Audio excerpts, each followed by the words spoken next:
So apologies. I've not been online for some time, and that's because I've been extremely busy, and I also recently changed jobs, so been trying to settle into the new role.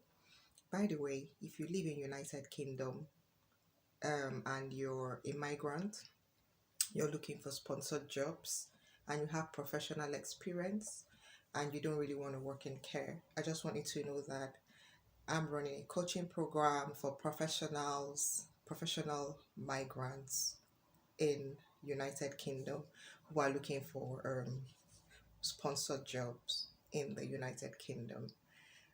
Please note that you should already have some experience back home, and you're trying to find your way in here to settle. So you can inbox me in the comment section, or you can send a note to me on Messenger to get more information on my paid coaching program for that. Okay. So yeah, so let's continue.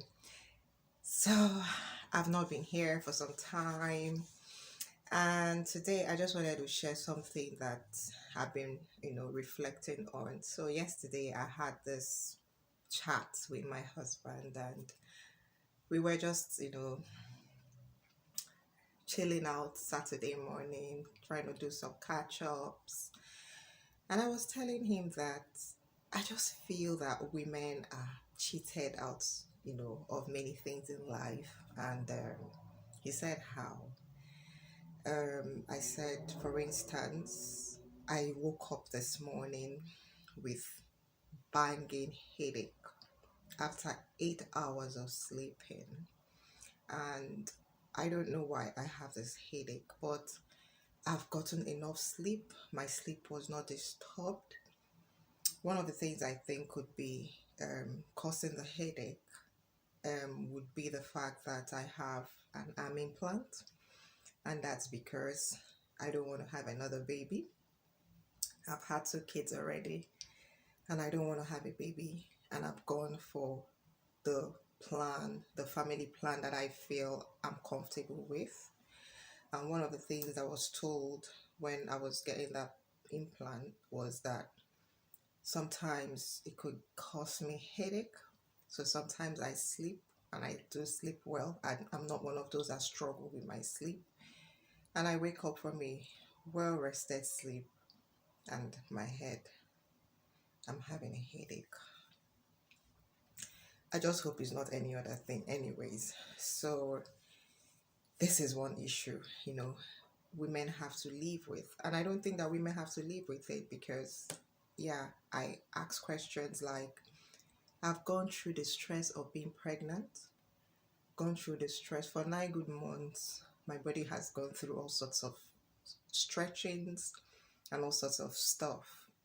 I went through labor, then after having my baby,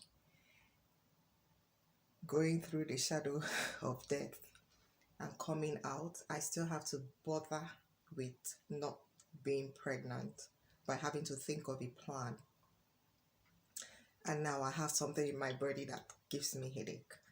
And the man is going about very comfortable, not receiving any of these things in his body, having never had any cut from having a child or any issues with pregnancy.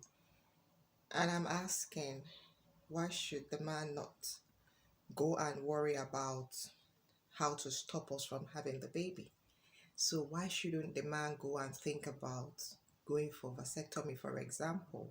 Because this is some conversation that a lot of men are not, our Nigerian men are not happy to have these conversations. But why not?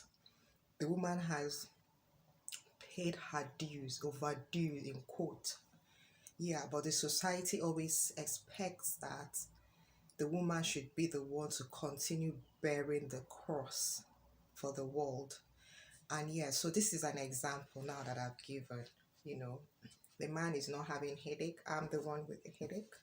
I don't know why I should be the one having the problem when I've had the children.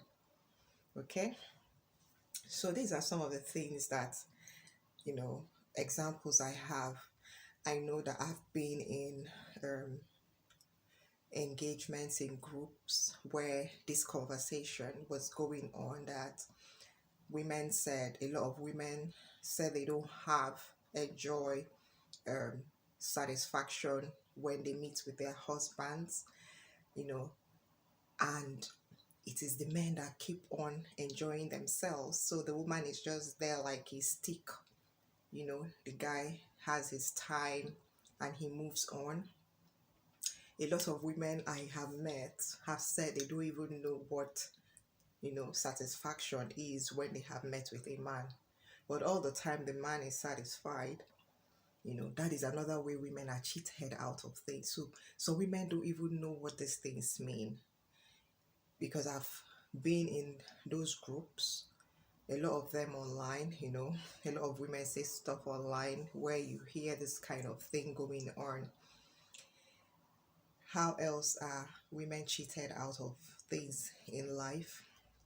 You will see a couple, two people have gotten married, and when it's time to have the conversation about the number of children to have, it is either the man dictating for the woman the number of children that she's supposed to have, when it is her body that is going to be subjected to the stress.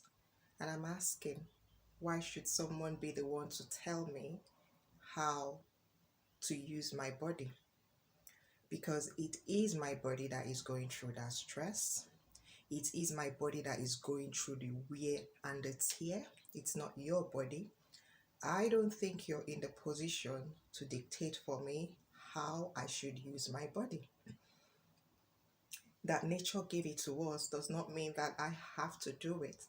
So it is a mutual agreement. But a lot of times I've been in someone's, I think it's a baby's naming ceremony. The woman has just come out of the labor room about a week before then. And I heard the husband saying that in my family we don't have boys, and because of that my wife is going to have 6 boys. This woman has just come out of the labor room. You don't understand what she's been through, and you're there opening your mouth so wide and telling us. I was sitting there when I got home. I was so furious. I was telling my husband, God, that guy is insensitive. I just wish, women would understand how to protect themselves more. You don't need you don't need any man's consent to go and protect yourself from not having a child if you don't want to have a child, because he is not the one that goes through the stress and the pain. It is your body that goes through all that. So nobody can tell you the number of children that you should have for them. So that is another way women are cheated out of things. Then the women go through all that and their body starts changing. It is still the same men that come to start advising them of the changes in their body. For some, a lot of women tend to add a little more weight after they have had children. For some, it is with some of this family planning that they are doing to protect themselves that they start adding some weight. So you see that the person that you married is adding more weight, changing in body. Her body is changing from the person that you married. It is the same men that still body shame her, tell her she's changing, she's looking this way, she's looking that way. For instance, I'll give you an example. I used to have a very flat tummy, and I think that a lot of women have flat tummies before they started having children.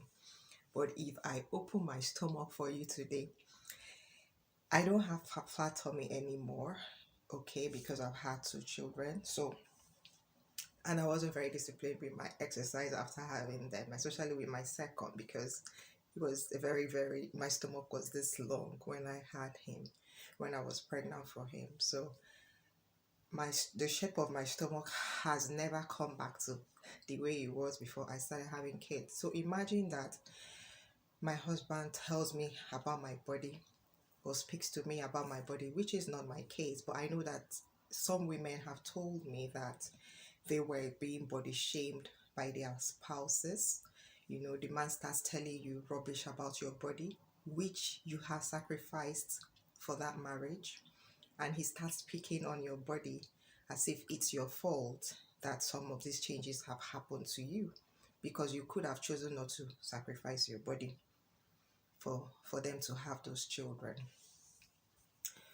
Yeah, so these are some of the complaints I get, and I think that women should begin to think more first, think more about themselves, put themselves first, think more about who you're even making the sacrifice for or with, and be sure if it's really, really worth it, and even if they are worth it, always still put yourself first. If something is not comfortable, if you're not comfortable doing anything, there is nothing wrong with telling your partner that, you see, this thing, I'm not sure I will be able to do it. There has to be that agreement. It can't always be us losing out every time. For instance, I think that those women that I have met in those meetings or in those gatherings where they are complaining that they don't have satisfaction, I don't see what has stopped them from opening their mouth. Their mouth was given to them for a reason, to sit with their husbands and say, excuse me, when we have these meetings or when we have this time, I don't feel any good. What can we do to improve it? They should be able to have these conversations with one another, because I don't understand how people can just go on suffering in silence, and the only place that they can give expression to their issues is in groups. People are discussing these things. You're living with a human being, not a monster. So if you're living with somebody that you can't speak to, I don't know how to help that situation, because I believe that adults should be able to speak out what the things that are affecting them, and they should also be able to receive a reasonable feedback from the person that they are talking to. So our women are really cheated out in so many things, and unfortunately, I'm not one of those people that believe that I should be cheated out of anything, because whatever I'm not comfortable with, I'm going to discuss it, and we're going to have a meeting point in that thing. So I was just, this was my conversation with my husband, so I was just reflecting, with him on so many things, how women are being cheated out of stuff, how women are disadvantaged, if you would ask me, and how women should become more aware of these disadvantages. You will see in a house where a woman, a boy, and a girl are born, then everyone is focusing on the girl child and trying to make her more responsible than the male child. Everyone is asking the female, is why are you doing it this way? Don't you know that tomorrow you're going to be married?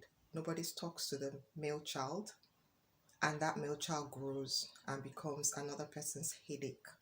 And some people believe that their business is to start praying for them, or start managing them, or having to talk to them in a certain way. Meanwhile, this is a product of poor parenting, or a child who was not properly groomed.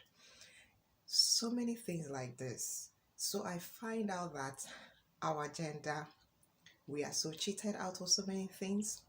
We have to become more aware of these things, and we have to find a way to protect ourselves more, and we have to also find a way to verbalize these things. If you're living with someone else who seems a bit insensitive to some of these things that you feel, we need to start speaking up and speaking out about it. For example, like I told you that I woke up and I had this headache, I should be able to have that conversation with my partner and tell him what I feel. If I feel he should go for a plan, I should be able to say that, because some of these things that we're doing, the truth is that if anything happens to you, you will be instantly replaced. So we should be able to become more aware of some of these things that I'm talking about as women, and start looking for ways of helping ourselves. So I don't know what you think about some of the things I've shared. Do you believe that women are cheated out of a lot of things in life? What are your thoughts and what are your inputs? If you don't agree, what are your thoughts? What are your inputs? So I'm going to stop here for now. There's a whole lot that I would have loved to say, but I don't want this video to be very long. So I'm going to stop it here and maybe some other time I'm going to continue on this topic. So I'm waiting to hear from you. Bye.